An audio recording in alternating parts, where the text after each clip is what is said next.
ایک عورت آئی، اس کے بچے کو کسی نے قتل کر دیا تھا، اور اس قاتل کو میں جانتا تھا کون ہے قتل کرنے والا، لیکن وہ قاتل میرے پاس آیا، مجھے رشوت دے کے چلا گیا، پیسے دے کے چلا گیا کہ میرا نام نہیں آنا چاہیے۔ کہتے ہیں وہ بیوہ عورت روتی ہوئی میرے پاس آئی کہ میرے بچے کو قتل کر دیا ہے، آپ جو قاتل ہے اس سے بدلہ دلوائے۔ خیر میں نے ایک غلط جھوٹ کی رپورٹ بنا دی، غلط رپورٹ بنا دی کہ یہ عورت بدکاری کرتی تھی، زنا کرتی تھی، اس کا بیٹا اس کو روکتا تھا، اور اس نے ایک دن غصے کے اندر آگے اپنے بیٹے کو قتل کر دیا۔ کہا اس قاتل سے جرم ہٹا کے اس ماں کے اوپر، بیوہ ماں کے اوپر میں نے لگا دیا۔ مولانا مبشر کے بیانات سننے کے لیے مولانا مبشر آفیشل کو سبسکرائب کریں۔ آج کا مسلمان جھوٹ اور دھوکہ دے کے اور یوں سمجھتے ہیں کہ مجھ سے پکڑنے والا کون ہے، میرے اوپر کس کا بس چلتا ہے، میرے پاس جو عہدہ ہے اس عہدے پہ کون بس بول سکتا ہے۔ میرے عزیز بھائیو، اللہ کی ذات ہے، ایک ذات ہے پکڑنے والی، ایک ذات ہے پکڑنے والی، ہم اس کو معمولی نہ سمجھیں، ہم اس کو معمولی نہ سمجھیں۔ اللہ کی ذات ہے، جب اللہ رب العزت پکڑتے ہیں ان بطش ربک لشدید، اللہ کی پکڑ بڑی سخت، اللہ ڈھیل دیتے، اللہ ڈھیل دیتے، کرنے دے کرنے دے، کب تک کرے گا؟ پھر جب اللہ رسی کھینچتے ہیں پھر صحیح سخت پکڑتے ہیں۔ پھر اس وقت انسان کی مجھ سے چھوٹی سی غلطی ہوئی تھی اور پچھلے ساری غلطیاں جمع ہو جاتی ہیں، پھر وہاں اس کی رسی کھینچی۔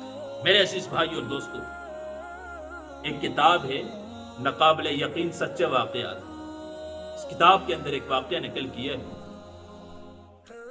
ایک پولیس افسر کا واقعہ ہے، بڑا دردناک کا واقعہ ہے۔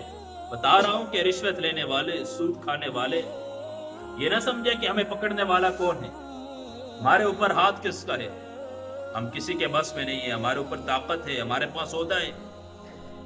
میرے عزیز بھائی اور دوستو، پولیس افسر تھا، عجیب بیماری میں مبتلا ہو گیا، بیماری جسم کے اندر درد کی ایک لہر اٹھتی اور سارے جسم میں ایسی تکلیف ہوتی، چیخیں لگاتا، سارا محلہ جمع ہو جاتا اس کی چیخوں کے اوپر، آسمانوں سے جا کے اس کی چیخیں آوازیں آسمانوں تک جاتی، صحیح اونچی آواز سے چیختا، وہ ساری رات بیٹھتا روتا رہتا، آنکھ نیند چلی گئی، سب کچھ چلے گیا۔ ایک شخص اس کے پاس آیا، کہا کیا ہوا؟ کہا ہر قسم کے علاج ہوا، سمجھ نہیں آتی کیا بیماری لگ گئی ہے۔ کہا کب لگی بیماری، لگی کیسے؟ کہا ہوا ایسا عہدے پہ تھا، افسر تھا، میرے پاس ایک کیس آیا، کیس تھا کہ بیوہ ایک عورت آئی، اس کے بچے کو کسی نے قتل کر دیا تھا، اور اس قاتل کو میں جانتا تھا کون ہے قتل کرنے والا، لیکن وہ قاتل میرے پاس آیا، مجھے رشوت دے کے چلا گیا، پیسے دے کے چلا گیا کہ میرا نام نہیں آنا چاہیے۔ کہتے ہیں وہ بیوہ عورت روتی ہوئی میرے پاس آئی کہ میرے بچے کو قتل کر دیا ہے، آپ جو قاتل ہے اس سے بدلہ دلوائے، آپ میرا ساتھ دیں۔ کہا اس کی آنکھوں کے اندر آنسو تھے، لیکن مجھے پیسے نظر آ رہے تھے، مجھے رشوت نظر آ رہی تھی، مجھے اس کے دیے ہوئے پیسے میرے پاس تھے۔ میں نے بدلہ دینے کے بجائے کہ میں اس کے بیٹے کا بدلہ دلواؤں اس کو، الٹا وہ الزام سوچنے لگا کہ اب کیس کس کو اوپر ڈالوں۔ خیر میں نے ایک غلط جھوٹ کی رپورٹ بنا دی، غلط رپورٹ بنا دی کہ یہ عورت بدکاری کرتی تھی، زنا کرتی تھی، اس کا بیٹا اس کو روکتا تھا، اور اس نے ایک دن غصے کے اندر آگے اپنے بیٹے کو قتل کر دیا۔ کہا اس قاتل سے جرم ہٹا کے اس ماں کے اوپر، بیوہ ماں کے اوپر میں نے لگا دیا۔ تو کہا کہ کچھ ہی دن گزرے تو مجھے یہ بیماری لگ گئی، میں نے نوکری بھی چھوڑ دی، سب کچھ چھوڑ دیا۔ اس کے بعد رات سوتا ہوں، خواب کے اندر وہ بیوہ عورت آتی ہے، اسی کی آنکھوں میں موٹے آنسو ہیں، آ کے میرے گریبان کو پکڑتی ہے کہ بتا میرا کون سا جرم، کس جرم کی سزا کے اندر میرے تو ایک تو بیٹا قتل ہو گیا تھا، وہ دکھ مجھے تھوڑا تھا، شور میرا تھا نہیں، بیٹا میرا ایک سہارا تھا وہ بھی قتل ہو چکا تھا، تو بتا رہا کس جرم کے اندر تو نے وہ سارا کا سارا کیس، سارا جرم میرے اوپر لگا دیا تھا، کس جرم کے اندر تو نے مجھے بدکردار قرار دیا، مجھے زانی قرار دیا، سب کے سامنے تو نے مجھے رسوا کر دیا، بتا رب کے سامنے کیا جواب دے گا۔ کہا وہ جیسے میں رات سوتا ہوں وہ بیوہ عورت آتی ہے، آ کے میرے گریبان کو پکڑ کے جھنجھوڑتی ہے، کہا میری آنکھ کھل جاتی ہے، ساری رات رونے میں گزر جاتی ہے، کہا نیند غائب ہو جاتی ہے۔ کہا بہت تلاش کیا اس بیوہ عورت کو کہ مجھے مل جائے، جا کے اس کے پاؤں کے اندر پڑھوں، اس سے جا کے معافی مانگوں، کہا اللہ سے بہت بار معافی مانگ چکا ہوں، لیکن کوئی اثر سمجھ نہیں آتا، حقوق العباد کے اندر معافی اسی سے مانگی جاتی ہے جس کو اوپر ظلم کیا جاتا ہے، جس کو اوپر ظلم کیا جاتا ہے، کیونکہ یہ شعبہ ہی ایسا ہے، اس کے اندر ایمان ہے تو اللہ بچا سکتے ہیں، ایمان ہے وہ ایمان کی طاقت بچا سکتی ہے، ورنہ اس عہدے کے اندر، اس شعبے کے اندر بہت زیادہ رشوت ہوتی ہے، بہت زیادہ جھوٹ اور یہ چیزیں بہت زیادہ ہوتی ہیں۔ میرے عزیز بھائی اور دوستو، تو میں بات کر رہا تھا کہ جب اللہ کی پکڑ آتی ہے بہت سخت آتی ہے۔ ان بطش ربک لشدید، کب تک انسان کرے گا؟ کب تک یوں مرضی کی زندگی گزارے گا؟ کیا لوگوں کے حق کھا کے، سود اور رشوت کھا کے انسان سکون کی زندگی گزار سکتا ہے؟ انسان اپنی مرضی کی زندگی گزار سکتا ہے؟ مکافات عمل کے اندر ڈاکٹر عبدالغنی فاروق صاحب نے ایک واقعہ نقل کیا ہے۔ کہتے ہیں کہ ایک شخص کے گھر میں گیا تو سین کے اندر 2 بچے کھیل رہے تھے۔ 5 سے 7 سال ان دونوں بچوں کی عمر تھی۔ میں نے پوچھا کہ یہ بچے کس کے بچے ہیں؟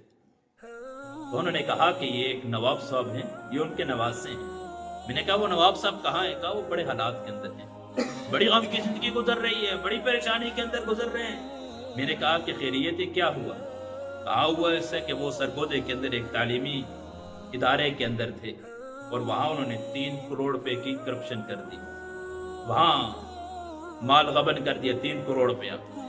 تو اس کا انجام یہ ہوا کہ اس کی 2 بیٹیاں تھیں اور 2 اس کے بیٹے تھے۔ ایک بڑا بیٹا تھا، وہ حادثے کے اندر ختم ہو گیا، مر گیا۔ بڑا دکھ ہوا بڑے بیٹے کا، اور بیوی بھی اس کی بیماریوں کے اندر مبتلا ہو کے اس کا بھی انتقال ہو چکا۔ اب بیوی بھی نہیں ہے، بڑے بیٹے کا انتقال ہو گیا۔ 2 اس کی بیٹیاں تھیں۔ کہا کہ اس نے اپنے بھائی کی بچوں کے ساتھ اس کی شادی کروا دی، کہ اپنے بھتیجوں کے ساتھ شادی کروا دی۔ اللہ کے کرنا آپس میں نچاکی ہوئی تو بھائی کے جو بھتیجے تھے، اس کے بھائی کے بیٹے تھے، انہوں نے دونوں بیٹیوں کو طلاقیں دے دی۔ اب اس کا جو چھوٹا بیٹا تھا، وہ بھائی کی بیٹی اس کے گھر میں تھی، تو اس نے اپنے بیٹے کو مجبور کر دیا کہ تیری بہنوں کو طلاق دی ہے اس کے بچوں نے، تو اس کی بیٹی کو طلاق دے دے، ان کی بہنوں کو تو بھی طلاق دے۔ کہا کہ اس بھائی نے، جو اس کا بیٹا چھوٹا بیٹا تھا، اس نے بھی اپنی بیوی کو طلاق دے دی۔ کہا یہ سارے غم اتنے ہوئے، دماغ کے اوپر اتنا اثر پڑا کہ اب اس کو پتہ ہی نہیں ہے، مجنون کی طرح پاگل ہوا پھرتا ہے اور کچھ سمجھ نہیں آتی، بیوی بھی چلی گئی، بیماریوں کا شکار ہے، یوں اس کی یہ زندگی گزر رہی ہے۔ تو میرے عزیز بھائی اور دوستو، انسان یہ نہ سوچے، کبھی زندگی کے اندر یہ بات نہ سوچے کہ کون ہے پکڑنے والا، کون مجھ سے بدلے گا، کس کے سامنے کون میرا وہ کرے گا۔ اللہ کی ذات پکڑنے والی ہے۔ ان بطش ربک لشدید، جب اللہ کی پکڑ آتی ہے تو بڑی سخت آتی ہے، جب اللہ کی پکڑ آتی ہے بڑی سخت آتی ہے۔ تو میرے عزیز بھائی اور دوستو، خیر میں بات کر رہا تھا کہ ہمارے لیے خوشی ہے، خوشی کی بات ہے کہ سود کا نظام پاکستان سے ختم ہو جائے۔ اب یہ ہے کہ دعاؤں کی ضرورت ہے، اللہ کرے یہ ختم ہو جائے، اللہ کرے یہ ختم ہو جائے ہماری دعاؤں کی برکت سے۔